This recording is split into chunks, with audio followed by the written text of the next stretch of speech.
And we are live now. I know yesterday I said that was going to be my last show of the year, and um, as we transition from 2024 to 2025. But oh, by the way, this is my favorite hat. You know, I wear a lot of hats, and I like different things. I'm going to probably shave my hair over the next haircut or the one after that. It's just there's other videos doing that, so it's no shocker thing, but I kind of actually like it that way. So as I was saying, yesterday is not going to be the last show of the year. But yesterday I talked, I kind of opened up. It was a pretty, for me, important topic to talk about, or series of topics, because it gives you, the viewer, my customers, a whole side of me that really nobody ever in the world was exposed to or experienced. There's always it was always my my reputation, the look that had to be right, and now I am starting to uh, step back from all the things we talked about yesterday and begin, um, as producer Barbie said it earlier, to kind of come out of the old skin, having a new skin, an honesty about yourself, and a reality, and so I want to say how that works into the industrial business. So I started in this business in 1989. I told you yesterday about my uncle Frank and his partner Rod and the whole JR name. But as we've said, I'm a talkative person. I'm not afraid of conversations. And while I was in college, I was studying both. Um, Performing arts, and I was studying equipment. Performing arts is basically probably why I do this, amongst it's the poetry, my book that this is based on, and the things that go with that. But at one point, I made a decision, the safe route, to go into the world of um, a real job. And so when I did that, through a couple different things, winding roads, I started selling industrial machinery for my uncle and his partner. I started out in, this goes, like I said, goes back to 1989. So let's see, how old was I? I was like 27. Yeah, so I've been doing this since I was 27. As you can tell, I'm not 27 anymore. I'm way closer to 100 than I am 27, I think. Anyway, the the reason I wanted to come on today is because I want to kind of, like I laid out the other upcoming topics. And I confirmed Brandon for Monday. I'm excited about that. Brandon Duff, we're going to talk about a new way to make, um, how um, how box stores might get some competition from the new way with the internet, and the tools and things that are available now. We might find new ways of opening, um, how to do business, how to shape the what used to be called the atomic, right, and then the microwave family. How that is evolving, and really in some good ways, and spreading out. This is about the middle class of America, but and starting to spreading out the ability to grow wealth. So we'll get into that next week. But this week, I want to actually finish off the year and talk about, what that upcoming show, what those upcoming episodes will look like. So, I've been doing this, like I said, many, many, many years. I love communicating with people. I love finding out their needs. I love uh, being interested in what their process requires, and then being able to take that and process it into uh, the end result of what they want. So, excuse me a second. So I got back in late 20s, early 30s. I got my first big opportunity. I was trying to sell some office equipment to my uncle, and he said, I don't need this. Uh, I have your competitors in here, and da da da da da. And so we were going back and forth, and I'm just a kid, right? He then was probably my age now, I think. And so he decided to, go the other route. But he said, you know what? If you want to take the next level, he called it from what I'm doing in the minor leagues to joining the major leagues. He's a big baseball fan. Love that guy. So I started there, and in that working, in that start off, my Uncle Frank and his partner had a couple of different businesses going on. I don't know if anybody knows the name Rod Hughes, big name in the PVC die block configurations. He has a couple patented designs, and they make material, they make plastic. So I'm going to get down to a little 101 here. The reason I started doing this job is because I already started to really love sales. So, something in that showboat. I used to be on my wrestling team back in high school. I had a nickname, Showboat. Not proud of that. It just, it's funny how time shows the reality or truth of things. So I started going and understanding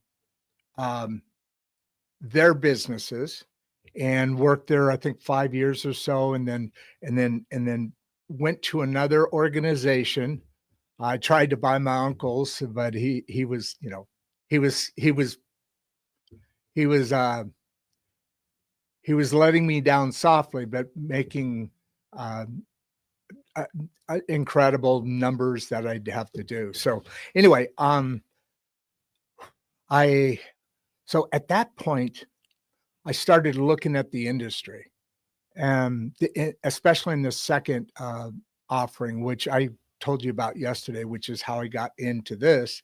The gentleman I left my uncle to go work for, great guy, but he went out of business, or some sort of structure in that way. It was a marital thing, and I kind of folded in on him. So I after that, I was actually, my wife was in the car. I got a fax that I was just getting everything up. The car was literally on. We were heading out on vacation. I forgot where we were going there, but I think we were going to the airport for, I don't remember. Doesn't matter. So I got this fax. It said, call the office, and so I did. And they said, we're laying off this. We have this problem and that problem, and right now I hate to do this. I'm sorry, but we're laying you off. And so I came back out to the car, and my wife at the time said, "Hey, what's going on?" I said, "Well, we're leaving on vacation, and I don't have a job. And she said to me, okay, what happened? Okay. Well, you know what? You can't change anything right now. So put that aside, and let's enjoy what we're doing. Oh my God. And let's enjoy this moment, and things will work out. So we came back from the vacation week, 10 days, something like that, and my message machine was completely full. It had a lot of messages of people that wanted to help me get started doing the kind of business that I was working for other people for, and that was intriguing. It's you're in your 20s and you're already you know, living in a condo, and you're feeling pretty good about what you're doing. So long story short, I started getting into um, my biggest plus and my biggest negative. And if Lou Zavala, if you're on here, you know exactly what I'm talking about. Is the my personality never does anything slow. Uh, it's something I'm always pushing where I am now, instead of getting really good at what I'm doing in that place before moving on. I have this disease. I have this thing where I just can't be settled with the status quo. Um, who knows where that comes from? So anyway, I started I started a machinery business. Uh, I don't remember the exact year, but this was in California. Oh, things are coming in. Um, excellent show. What's the next topic going to be? Next topic is going to be on Monday after the new year. So what is that, the 4th or something? And it's going to be with my son, Brandon, who does a similar podcast to this, his own style and his own subject matter. And he specifically goes after those people who are looking for alternative income sources. He does it all for free, but he tests products, or he's an influencer. I'm a not. But anyway, so we're going to talk about that on Monday. But what do you think of the topic is so relevant right now? Yeah, all I'm doing is I'm opening up the reason why this half of the show started, and now today I'm kind of doing the same thing, wrapping a bow on why and what the industrial markets not only mean to me, but to the entire great middle class. It's the 4th largest industry in the world. Everywhere you look, something is made out of plastic. And I know plastic kind of gets a bad name in the news, kind of crazy things. And I saw a house. I used to be on a couple of boards and so forth, and went to the Capitol a couple times on some votes. And the the the the things that the people in the plastics industry have to deal with isn't logical. In other words, let me say this: in that house meeting, uh, a lady was saying she's looking to eliminate plastics in in the whole world. No more plastics. No, doing nothing. And the congressman, don't remember who it was now, but the congressman at that time said, "Oh, you want to eliminate all plastics?" And she goes, "All plastics," and that's what radical, without thought, creates. And so he goes, "Let me ask you this." He goes, how do you think you're going to live? I mean, those glasses you're wearing are made of plastic. The water bottle you're drinking from is made of plastic. The car you drove here is made of plastic, and on and on and on. My lighting systems, a lot of building materials, packaging, packaging, like when you eat your food and you didn't eat it all, so you're going to bring it home. Hold on, let me do this. Thank you. I appreciate that. So you go to a restaurant and you have that clamshell that is made out of plastic. Those are huge. I'm now located in the Illinois, the Midwest region, and I'll go back to where I was a second ago. But in this region, there's a lot of medical. There's a lot of there's a lot of everything, but primarily the bulk is some very high visual or highly known medical companies have been based out of here in corporate here, as well as many packaging companies. I was just talking to one of my associates yesterday, and a company that's a very big company to us is, well, it's in the newspaper, I can say, it's Pactive, and we do a lot of business with them.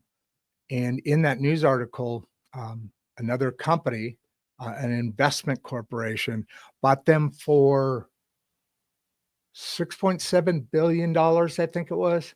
And I know the company really well, and it just shows some of the scope in industries that people don't talk a lot about. But this industry is a reason our gas mileage is as good as it is. I mean, can you imagine if cars weighed 3 times what they do now? There's just such a depravity in not communicating with each other and having the extremists manage our thoughts and our directions in how we want to go. So going back to it, after I started this business, I started to add always immediately. I had this, I still do.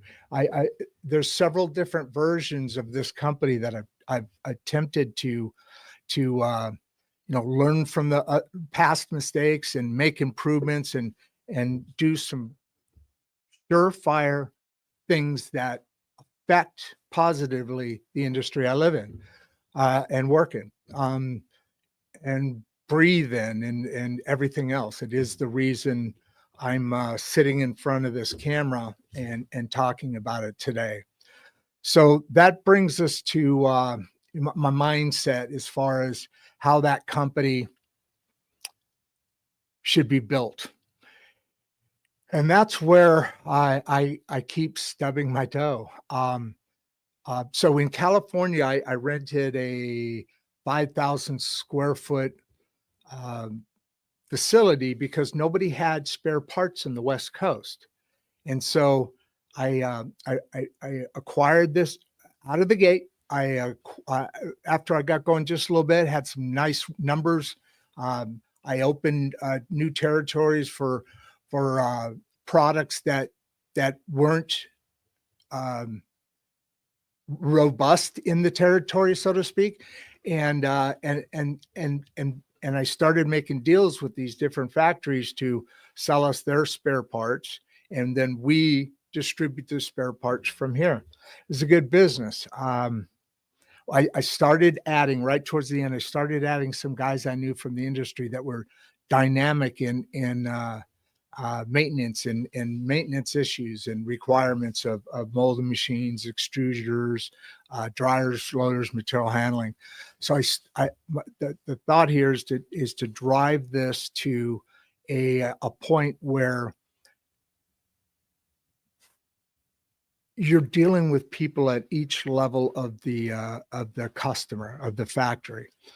And that's been a philosophy of mine from the beginning, to listen to what the people who are operating the equipment, the people that are working with those people into management, and pluses and cons of their job capabilities, to vice presidents and presidents that look at, okay, is it a good product?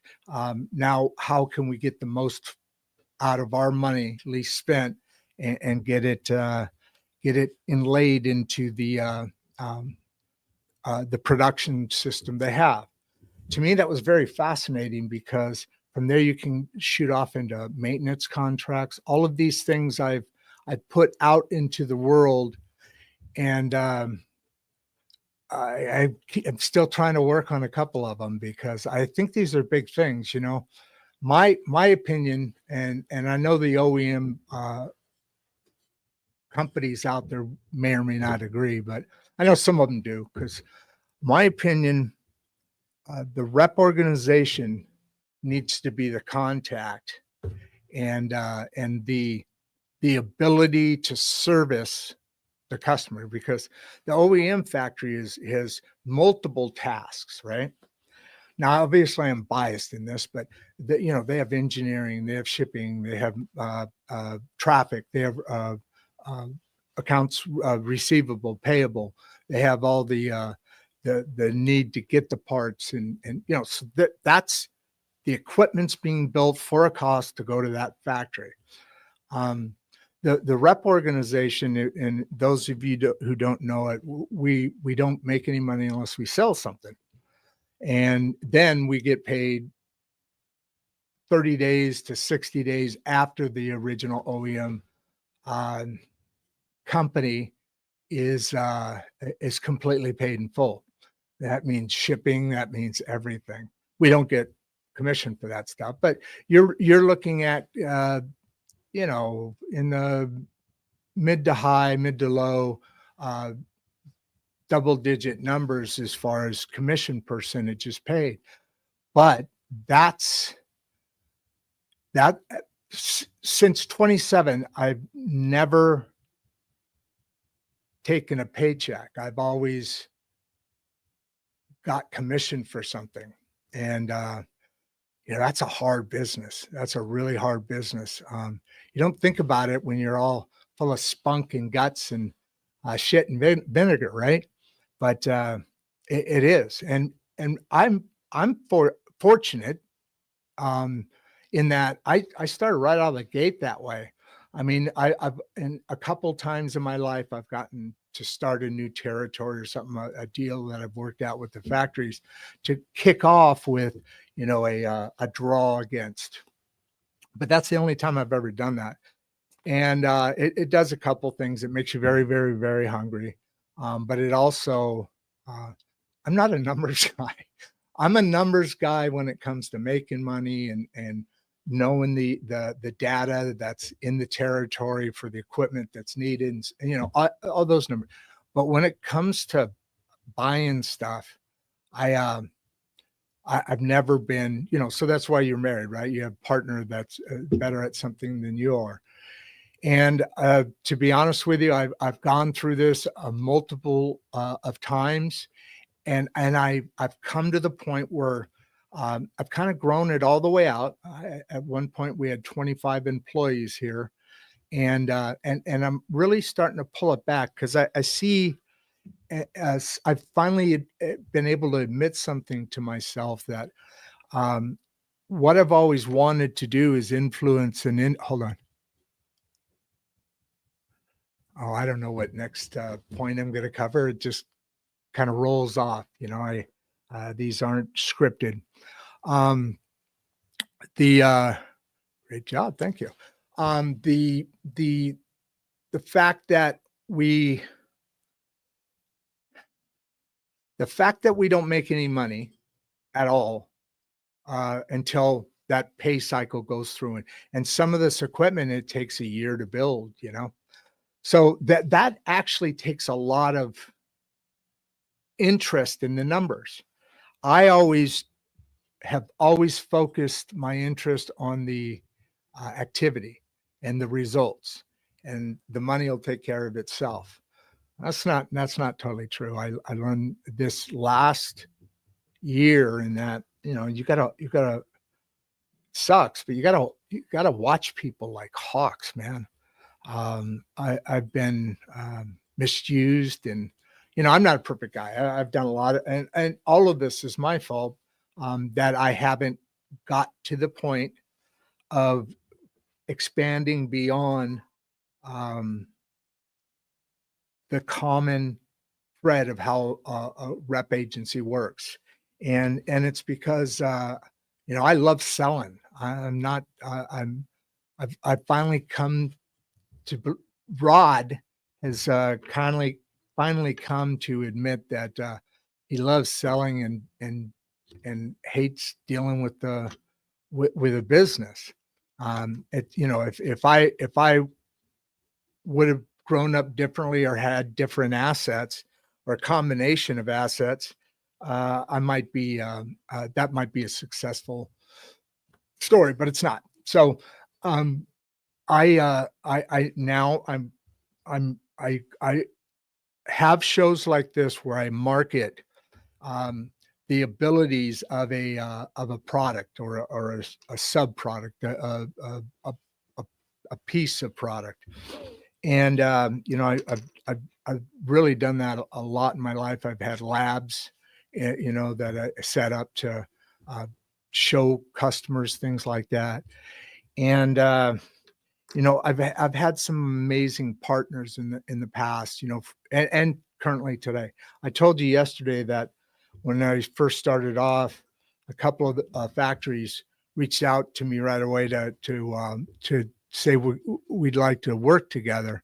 Um, Let me change this. What's the biggest challenge in this industry? I'll get to that. I'm really talking about the beginning of how our company came in its philosophy and how that affects all the other things that you are. I mean, as of today, I'm I'm a I'm a result of all the things that have accumulated in my life to this point, and that has a great effect. And some of the views that I have are because I've lived in a military family. I've traveled all over the world, a lot of times not by choice, but I've got an industry background, and I have a true desire to find out,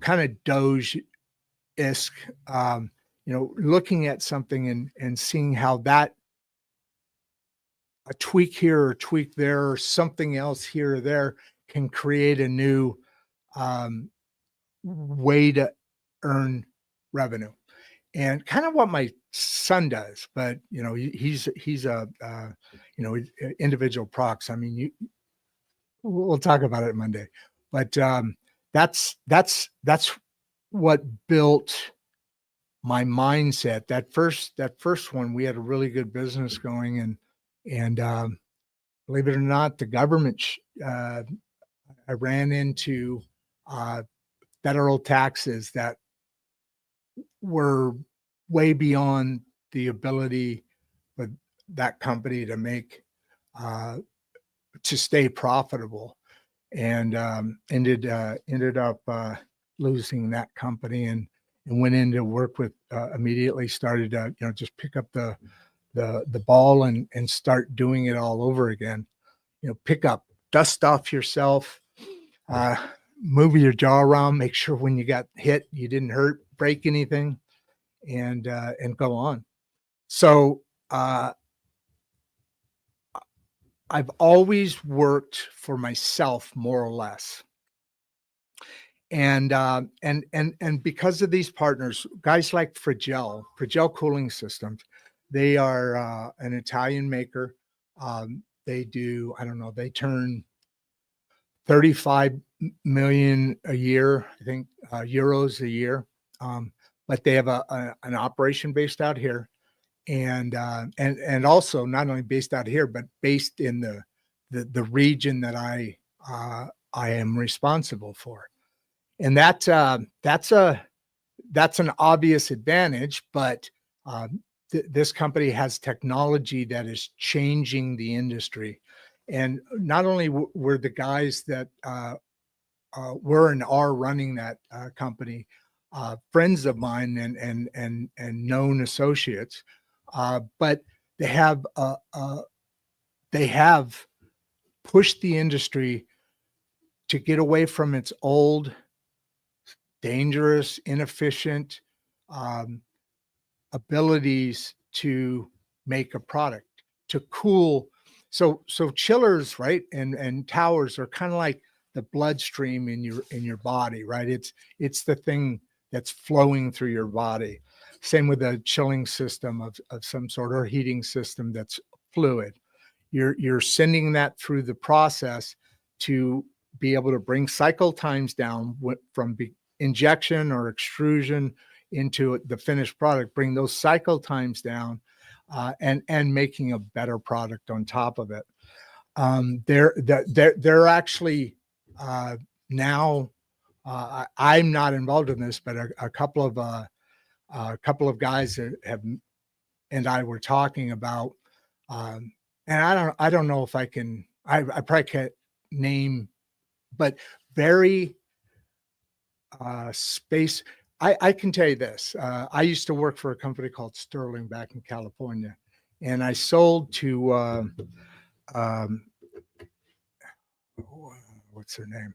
They're based in California. They used to make injection molding machines and extruders, and they build fuel cells for NASA back then, and probably one of the largest companies in the world. But we sold them some temperature control units.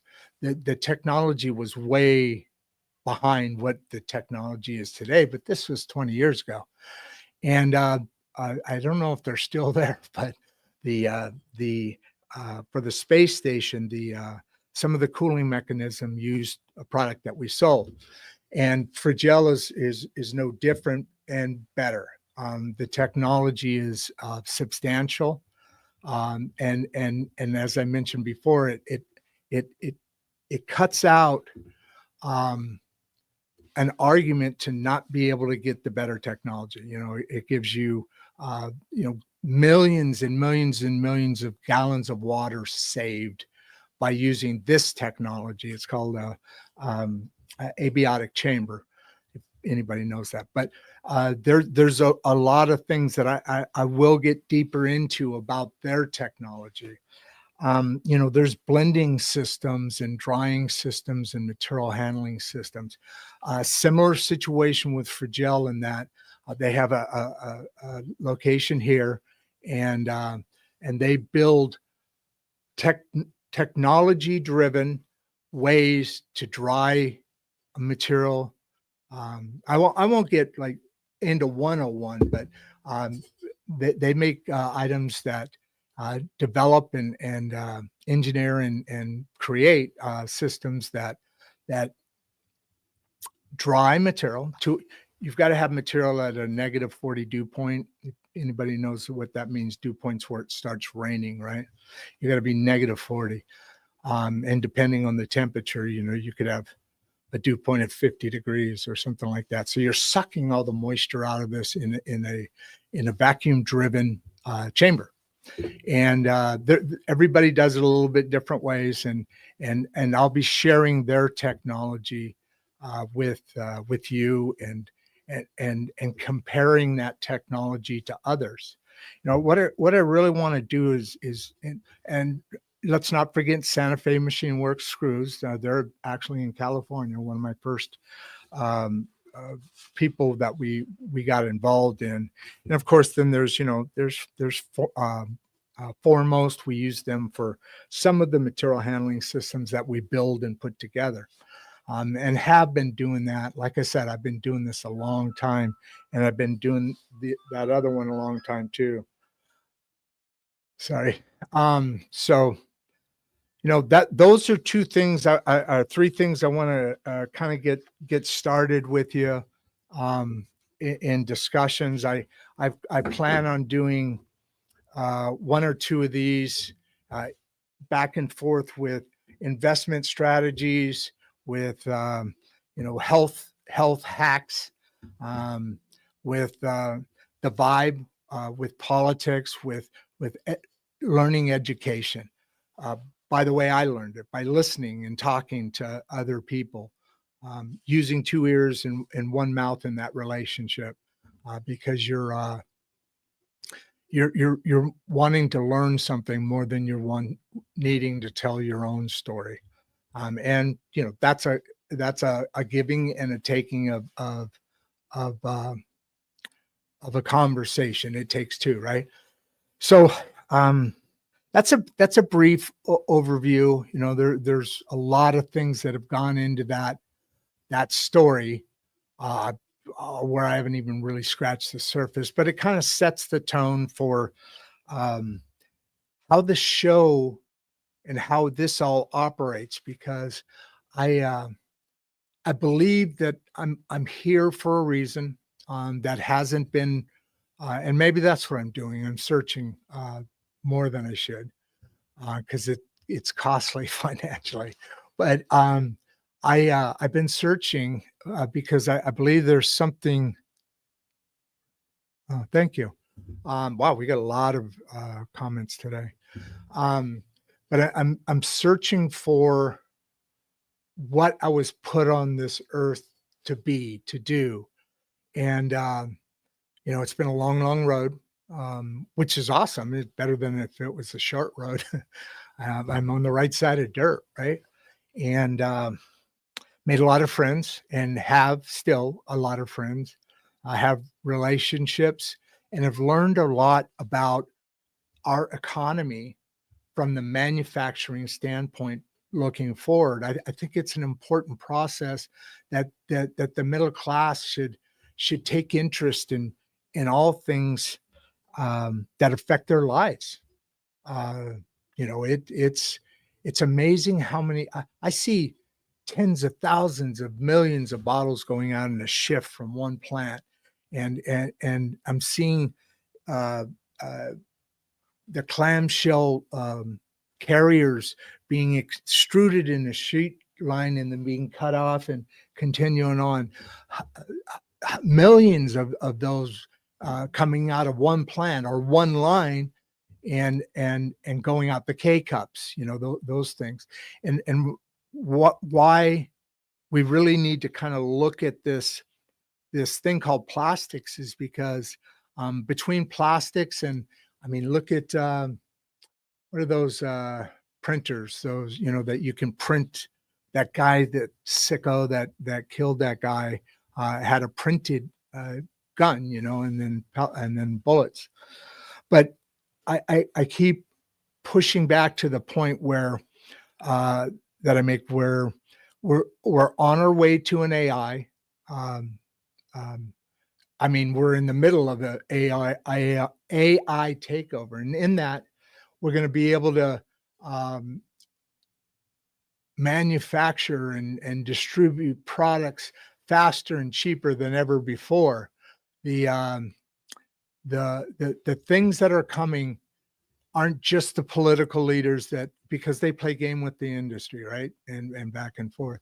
Um, Not just the stock market, because how industry is doing is what affects the stock market, in the different sectors. So we really need to pull all this together, talk about this ability to bring on multiple machinery developers, Bole molding machines.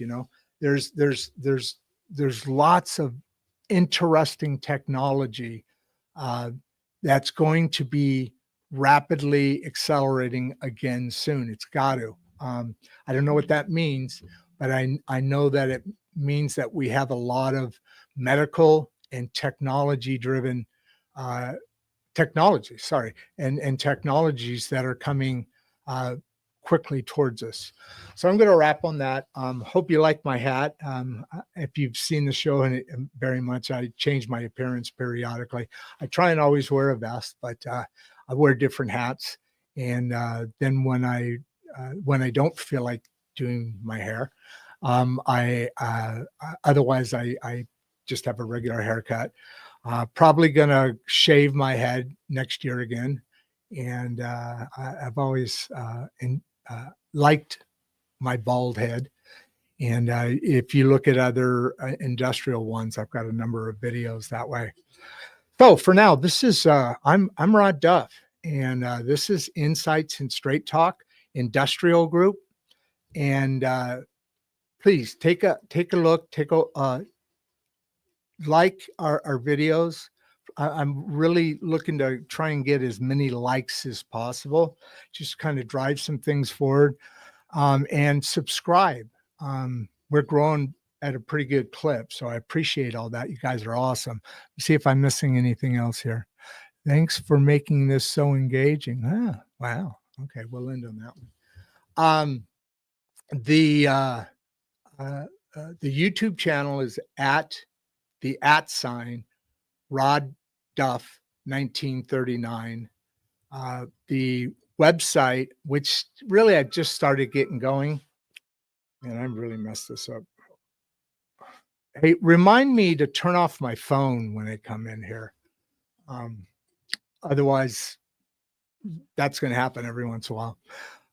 So the ability to do what we all do is challenged, or it's held back by information or lack of, or incorrect information.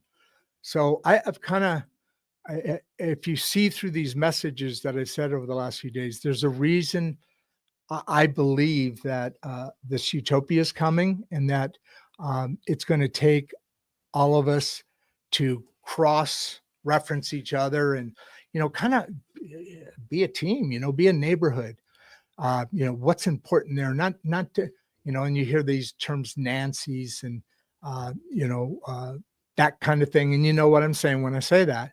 But don't go weird, but what can make both you and your neighbor and your prospective families better off, more happy, more capable, more ready for the utopia, and buying and facilitating different products.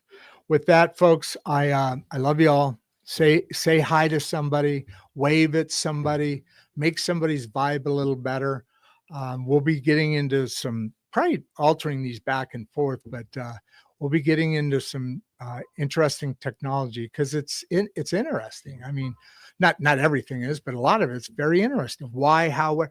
You ever see that show, How It Works, or How It's Made? It's like a Discovery Channel one. That's kind of verbally what I want to be able to accomplish that they do in movies or in film. All right, love you all. Rod Duff from Insights and Straight Talk signing out. Have a good New Year's Eve. Be safe. And tomorrow we welcome in 2025. Love y'all. Bye for now.